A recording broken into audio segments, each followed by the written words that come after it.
Hi all. Last session में हमने देखा था कि प्राइमरी की कांस्टेंट क्या होता है। आज हम जानेंगे यूनिक कांस्टेंट क्या है। The unique constant ensures that all values in column are different. आप देख सकते हैं एम्प्लॉय आईडी कॉलम में सारे जो वैल्यूज हैं वो डिफरेंट है। कोई भी डुप्लीकेट वैल्यू यहाँ पे नहीं है। एम्प्लॉय नेम में भी कोई डुप्लीकेट वैल्यू नहीं है। सैलरी में भी कोई डुप्लीकेट वैल्यू नहीं है। सिटी में भी कोई डुप्लीकेट वैल्यू नहीं है। इसका मतलब जब हमने टेबल क्रिएट किया था तब हमने यूनिक कांस्टेंट डिफाइन किया है।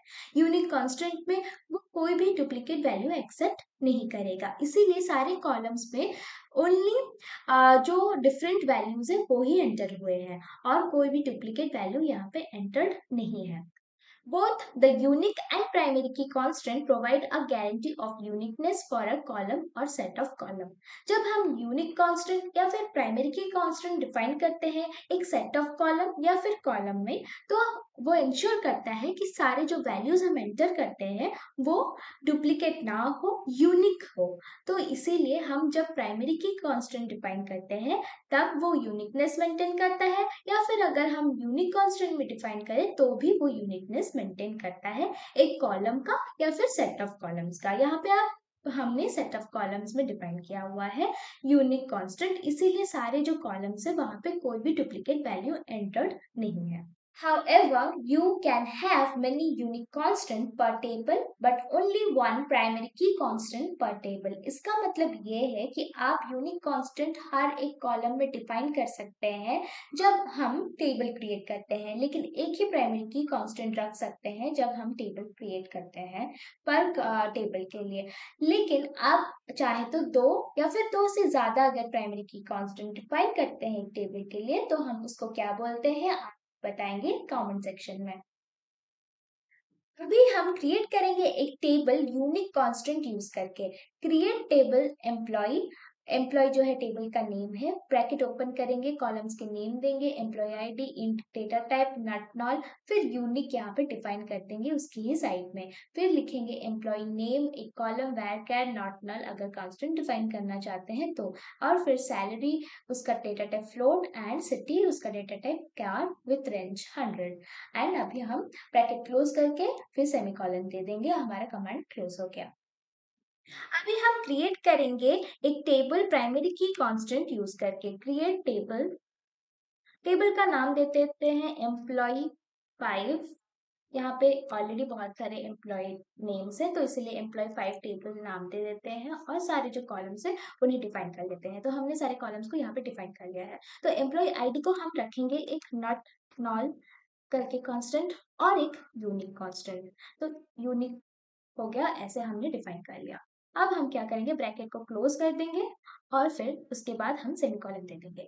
अब हम इस स्टेटमेंट को एग्जीक्यूट करेंगे और देखेंगे हमारा टेबल क्रिएट हुआ। हाँ, हमारा टेबल जो है वो क्रिएट हो गया। यहाँ पे रिफ्रेश कीजिए, फिर टेबल को चेक कीजिए। यहाँ पे जाके ये हमारा पर्सन टेबल खुल गया। ये हम एम्प्लॉय टेबल में एम्प्लॉय 5 टेबल में देख लेते हैं।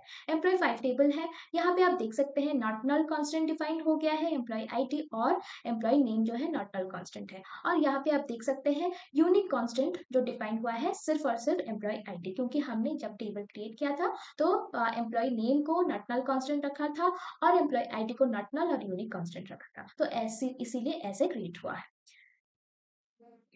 अगर आपने यूनिक कांस्टेंट नहीं डिफाइन किया है जब आप टेबल क्रिएट किए हैं तो आप अल्टर टेबल स्टेटमेंट यूज करके आप डिफाइन कर सकते हैं यूनिक कांस्टेंट। तो आप लिखेंगे अल्टर टेबल, टेबल का नेम देंगे, ऐड यूनिक जो कि यूनिक कांस्टेंट का कीवर्ड है, और फिर सिटी जो कि कॉलम है जिसमें आप यूनिक कांस्टेंट ऐड करना चाहते हैं। अगर मल्टीपल कॉलम्स में आप यूनिक कांस्टेंट को डिफाइन करना चाहते हैं, आप लिखेंगे अल्टर टेबल, एम्प्लॉय टेबल का नेम है, एड यूनिक इंडेक्स, फिर इंडिविजुअल कॉलम्स को आप ऐसे डिफाइन करेंगे एक एक स्टेटमेंट दे के, फिर लास्ट को आप सेमीकोलन दे देंगे। तो जाके आपका जो कमांड है वो क्रिएट हो जाएगा और आप इसे एग्जीक्यूट करेंगे तो कोई एरर नहीं आएगा। अभी हम चेक करते हैं कि एम्प्लॉय नंबर 3 टेबल में हमारा जो कॉलम है वहां पे यूनिक कांस्टेंट डिफाइन हुआ है कि नहीं। देखिए यहाँ पे कोई भी यूनिक कांस्टेंट डिफाइन नहीं हुआ है, तो इसीलिए हम यहाँ पे एक कॉलम को यूनिक कांस्टेंट डिफाइन करेंगे। तो हम लेंगे अल्टा टेबल। सो हमारा टेबल है एम्प्लॉय 3 टेबल है, इसको एंटर कर देते हैं। फिर यहाँ पे लिख देंगे ऐड यूनिक इंडेक्स लिखिए या फिर यूनिक ओनली यूनिक लिख सकते हैं। यहाँ पे हम देख सकते हैं कौन से कॉलम को हम यूनिक बनाना चाहते हैं, दैट इज सो यहाँ पे सिटी पे क्लिक कर लेते हैं, डबल क्लिक, फिर यहाँ पे हम सेमीकोलन दे देंगे और इसको एग्जीक्यूट कर लेंगे कमांड को। आप एग्जीक्यूट करने के बाद देख सकते हैं हमारा कमांड एग्जीक्यूट हो गया। और इसको हम अगर देखें एम्प्लॉय नंबर 3 टेबल में जाके, तो हमारा जो यूनिक कांस्टेंट है वो डिफाइन हो गया, हमारा सिटी कॉलम जो है यूनिक कांस्टेंट अभी है। चलिए देखते हैं कि अगर मल्टीपल कॉलम्स में हम डिफाइन करना चाहते हैं हमारा अल्टर स्टेटमेंट यूज करके यूनिक कांस्टेंट को, तो कैसा होता है। तो टेबल एम्प्लॉय 4 टेबल चूज करेंगे, क्योंकि आप देख सकते हैं एम्प्लॉय 4 टेबल में जो है कोई भी कांस्टेंट यूनिक डिफाइन नहीं हुआ है, तो यहाँ पे मल्टीपल कॉलम्स में हम यूनिक कांस्टेंट डिफाइन कर सकते हैं। तो इसको हम लिख देंगे एड यूनिक, ओनली यूनिक लिख दीजिए। और उसके बाद यहाँ पे जो कॉलम्स है जिसे आप डिफाइन करना चाहते हैं उसे सिलेक्ट कर लीजिए, फिर ऐसे कॉमा दे दीजिए ब्रैकेट क्लोज करके, फिर लिख दीजिए अगेन ऐड यूनिक और फिर सिलेक्ट कर लीजिए एम्प्लॉय नेम को और यहाँ पे आप ब्रैकेट क्लोज कीजिए, देन सेमी कॉलन दे दीजिए लास्ट अगर आपका ये स्टेटमेंट है। तो इसमें हम एग्जीक्यूट कर लेते हैं और चेक करते हैं जाके एम्प्लॉय टेबल में, एम्प्लॉय 4 टेबल में कि यूनिक कांस्टेंट डिफाइन हुआ कि नहीं। हाँ, यूनिक कांस्टेंट डिफाइन हो गया है।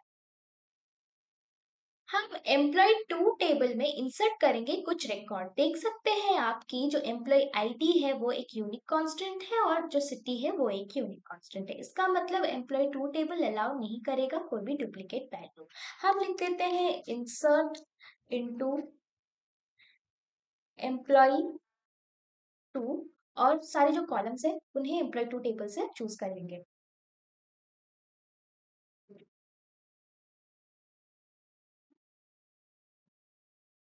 अभी हम वैल्यू इंसर्ट कर लेते हैं और हमारा जो वैल्यू है वो इंसर्ट हो गया, सेमीकोलन दे दीजिए और इस कमांड को एग्जीक्यूट कीजिए। हमारा कमांड एग्जीक्यूट हो गया। हम एम्प्लॉय 2 टेबल में जाके अभी चेक कर लेते हैं। एम्प्लॉय 2 टेबल में जाके आप चेक कीजिए तो देखिएगा कि जो डेटा है हमारा इंसर्ट हो चुका है। अभी सेम हमारा जो ये इंसर्ट इनटू स्टेटमेंट है इसको सेम हम इंसर्ट कर देंगे यहाँ पे और एक बार। तो हम इसको एग्जीक्यूट कर लेते हैं। हम जब एग्जीक्यूट करेंगे तो देखिएगा कि एंट्री नहीं होगा, डुप्लीकेट एंट्री दिखा रहा है, क्योंकि जो यूनिक कांस्टेंट है वो डुप्लीकेट वैल्यू अलाउ नहीं करता है। तो इसीलिए यहाँ पे एरर कोड 1062 दिखा रहा है, जो कि बोल रहा है कि डुप्लीकेट एंट्री नहीं हो सकता। हाँ, क्योंकि आपने एम्प्लॉय आईडी को आप और सिटी को यूनिक कांस्टेंट डिफाइन किया है।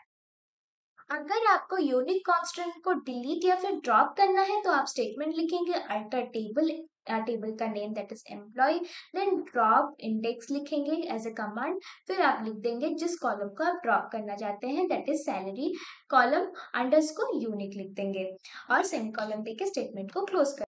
हम एम्प्लॉय 2 टेबल से ड्रॉप करेंगे यूनिक कांस्टेंट को। सो एम्प्लॉय आईडी जो है वो यूनिक कांस्टेंट है, तो उसे ड्रॉप कर लेते हैं एम्प्लॉय 2 टेबल से। हम लिखेंगे अल्टर टेबल, टेबल का नेम देंगे एम्प्लॉय 2 और उसके बाद लिख देंगे ड्रॉप इंडेक्स, यूनिक भी लिख सकते हैं और यहाँ पे हम कोई भी ब्रैकेट यूज नहीं करेंगे और जो एम्प्लॉय 2 टेबल में से हमारा जो कॉलम है उसे चूज कर लेते हैं इससे, ताकि कोई गलती ना हो और उसको अंडरस्कोर यूनिक लिख देते हैं फॉर आवर कन्वीनियंस। कोई भी एक कमांड नहीं है क्योंकि ये ब्लैक में दिखा रहा है, ओनली कीवर्ड्स जो है ब्लू में दिखाता है वो कमांड्स होते हैं।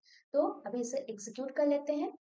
ये एग्जीक्यूट हो गया। अभी चलिए चेक कर लेते हैं एम्प्लॉय 2 टेबल में कि यूनिक कांस्टेंट हमारा डिलीट हुआ या फिर ड्रॉप हुआ कि नहीं। हाँ, यूनिक कांस्टेंट जो है वो ड्रॉप हो चुका है। तो ऐसे आप ड्रॉप कर सकते हैं यूनिक कांस्टेंट को।